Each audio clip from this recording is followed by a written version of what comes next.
Okay, we've got the sources lined up, and we're ready to jump into the latest Friday Night SmackDown. Live wrestling just has that energy, right? Always something unexpected. Totally. Big returns, surprise wins, feuds just boiling over. The show seemed to have a bit of everything. It really did. Yeah. So we're looking at a report from the show in Savannah, Georgia.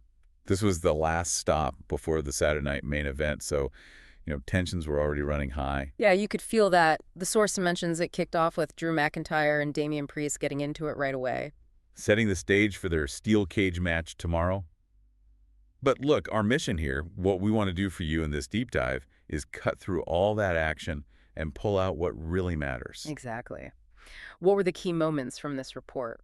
What are the implications? We're going to focus especially on those Money in the Bank qualifiers kicking off and some interesting character stuff. All right, let's do it. First big takeaway. The women's Money in the Bank qualifiers are underway. And we got a pretty massive debut, too. We sure did. Tiffany Stratton started things off with a promo. She wasn't in a qualifier yet, but she was calling out names like Nia Jax, Charlotte Flair. And that brought out Alexa Bliss. Right. With a warning. Yeah, basically saying, be careful what you wish for, Climbing too fast can lead to a hard fall, kind of setting a tone. And that led right into the qualifying matches. Alexa Bliss got her spot secured. The report also mentions Rhea Ripley and Roxanne Perez qualified in other matches. Mm-hmm. But the qualifier highlighted in this source, that was the big one, a triple threat match. And this featured the debut of Giulia. Huge international name finally arriving. Yes. And she was thrown right into the fire against Charlotte Flair and Zelina Vega. And the crowd reaction, you could apparently tell right away. They were behind Giulia, behind Zelina, but not so much for Charlotte. Lots of boos. Interesting dynamic. And early on, it looked like Giulia and Charlotte might have been trying to, team up just to get Zelina out of the way first. Make it one-on-one. But Zelina had her moments. Showed off that speed. She did, but yeah, in a triple threat, holding on to control is tough. Someone's always waiting. It looked like Charlotte almost had it right. She took Giulia down for a second and locked Zelina in the figure eight. Looked like it was over for Zelina. But Giulia, she recovered quick. And saw her chance. The report says she hit a stomp from the top rope. Right onto Charlotte's surgically repaired knee. Very targeted, very smart. Ouch. That had to be the turning point. Absolutely. Charlotte was down, and Giulia didn't waste any time, hit Zelina with the Northern Light Bomb, that suplex driver move, and got the pin. Wow. So first night, major win, qualifies for Money in the Bank. That's a statement. Huge statement. Yeah. You put her in a chaotic match like that against established stars, and she finds a way to win. It tells you she belongs, and she's immediately a threat in that ladder match. Huge significance. Okay, moving on slightly. Yeah. Tommaso Ciampa, he had a match against Chris Sabin. Yeah, the source described it as really back and forth. Both guys kicking out of some big moves. Looked pretty physical. Tough match. And the finish involved some outside help. It did, but maybe not who you'd immediately expect. It was Candice LeRae. Candice LeRae. Interesting. What did she do? According to the report, she just appeared, created a distraction. Sabin turned his attention for a split second. And walked right into a knee from Ciampa. Exactly. That was enough for Ciampa to get the pinfall. So what does that tell you? Candice interfering like that. Well, it definitely shows there's some kind of connection or maybe an alliance forming there with Ciampa. It highlights how these outside relationships, even just a distraction, can totally swing a match outcome. Adds another layer. Yeah, keeps things interesting. And speaking of things spilling over, the next bit started backstage, right? Mm-hmm. After Zelina Vega lost that tough qualifier, Chelsea Green apparently found her backstage and started mocking her. Not cool. Yeah. And it didn't stop there. Nope. Piper Niven and Alba Fire joined in. Suddenly, it's 3-on-1 against Zelina. Okay, so an ambush. Pretty much. But then Mitchin and BFAB showed up to help Zelina. Good for them. So it turned into a big brawl. Yeah. Chaos until Nick Aldis and officials broke it all up. And you know what happens next in wrestling when there's a big backstage brawl? Huh, yeah. Aldis immediately made a tag team match. Mitchin and BFAB against, the report called them the Secret Hervis. The Secret Hervis. Okay. Presumably Piper Niven and Alba Fire, given who was involved in the fight. That's the logical assumption, yeah, with Chelsea Green managing at ringside. And how did the match go? The report says Mitchin and BFAB were really clicking, dominating early. Chelsea kept trying to interfere, though. Of course she did. But then Zelina Vega came back out. She dealt with Chelsea at ringside. Nice. Payback. Yep. And B-Fab took care of Piper Niven on the outside, too. So that isolated Alba Fire. Exactly. Michin hit her Eat Defeat finisher, then B-Fab followed up with her modified neck breaker, and that was it. Pinfall win for Michin and B-Fab. That's a big win for them.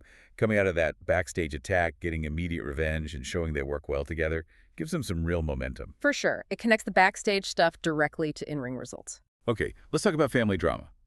Jacob Fatu and JC Mateo teamed up. Yeah, which is interesting because, as the source points out, there's been tension there, even though Mateo helped Fatu out at Backlash recently. Right, and they were facing Jimmy Uso and Rey Fenix. A team that looked much more cohesive, according to the report. Fatu and Mateo still seemed a bit disjointed, while Jimmy and Rey were working well together, lots of teamwork, even setting up Rey's high-flying stuff. And Jimmy Uso almost had it won. Looked like it. He hit Mateo with a super kick, then a spear, was getting ready for the Uso splash. Seemed like a done deal. But there's always a but with this family story, isn't there? Pretty much. Solo Sikoa showed up ringside.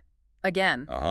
Just his presence was enough. Apparently. Yeah. Just enough of a distraction, a hesitation for JC Mateo to recover. And Mateo capitalized. He did. Hit Jimmy Uso with his finisher, the Tour of the Island, and stole the victory. Man, Solo just keeps lurking, influencing these matches without even touching anyone sometimes. What do you think that means for the bigger picture? It's gotta mean something, right? Is he testing them, trying to control them, using them? It definitely keeps that whole family dynamic complicated. And it just shows, again, how unexpected interference, even subtle, can completely flip a match script. No kidding. Yeah. Okay, let's shift back to Money in the Bank. Another men's qualifier, another triple threat. Right. This one had LA Knight, Aleister Black, and Shinsuke Nakamura. And Nakamura, this was his return match since losing a title to LA Knight, so there's history there. Definitely some underlying tension. And the report says it was just back and forth chaos, which sounds about right for those three in a triple threat. Everyone gets moments, but it's hard to finish it. Exactly. Lots of moves, lots of pin attempts broken up by the third person. Until Aleister Black hit his big move. Yeah, landed the Black Mask finisher on Nakamura. Looked like that was gonna be it. Black goes for the pin. And LA Knight does what LA Knight does. You nailed it. Knight slides in, throws Aleister Black straight out of the ring, and covers Nakamura himself. 1, 2, 3. Stole it. Just straight up stole the pin. That's how the report reads. Opportunism at its finest. Or maybe, dirtiest, depending on how you look at it. So LA Knight is the second man qualified for the Money in the Bank match, joining Solo Sikoa. Yeah. And that win tells you a lot about Knight's mentality right now. He'll take the win any way he can get it. Plus, it instantly sets up heat between him and Aleister Black. And poor Nakamura makes his return look strong, but gets caught in the crossfire of a triple threat finish. Yeah, tough spot for him. Okay, so the show wrapped up with the SmackDown Tag Team titles on the line. It did. The champions, the Street Profits, defending against Fraxium. And this was a good one. The report called it the toughest match of the night. Said both teams were incredible, pushing each other constantly, lots of near falls, partners breaking up pins, just high-level tag team wrestling. Sounded like it could have gone either way, really showcasing that tag division. Totally. But just when the Street Profits looked like they had it won, setting up for their finish. Don't tell me. Yep. Lights out, atmosphere changes, and Wyatt Sicks appeared. Wow, okay. So a shocking return right in the middle of the main event. Caused immediate chaos. The referee had no choice but to call for the disqualification. So Street Profits win by DQ, meaning they keep the titles? Right. Not the way they wanted to win, obviously, but they retain. But that wasn't the end of it. What happened after the DQ? Wyatt Sicks didn't just interfere. The report says he then proceeded to just lay waste to everyone, multiple tag teams. Multiple teams. Oh. DIY, MCMG, Fraxium, who were already in the ring, and the champs. The Street Profits just destroyed them all to close the show. Total carnage focused on the tag teams. Okay, so that's quite an ending. Let's try and wrap our heads around this SmackDown then. We saw Money in the Bank spots filled by Giulia in a huge debut, LA Knight stealing a win. We saw Candice LeRae getting involved, Solo Sikoa continuing to meddle, Michin and B-Fab getting a big win after a backstage brawl. And the tag chants retaining via DQ, only to be absolutely demolished, along with several other teams, by the returning Wyatt Sicks. Which brings us to that final thought for you. Considering Wyatt Sicks came back and immediately targeted not just the champions, but multiple top tag teams, what's the end game there? Yeah, what's the ultimate goal? Is it just the titles? Or is it about dismantling the entire tag team division on SmackDown? How does this change everything for those teams? Definitely leaves you with a lot to chew on. What a way to end the show. Indeed. All right, thanks for joining us for this deep dive into a very eventful Friday Night SmackDown.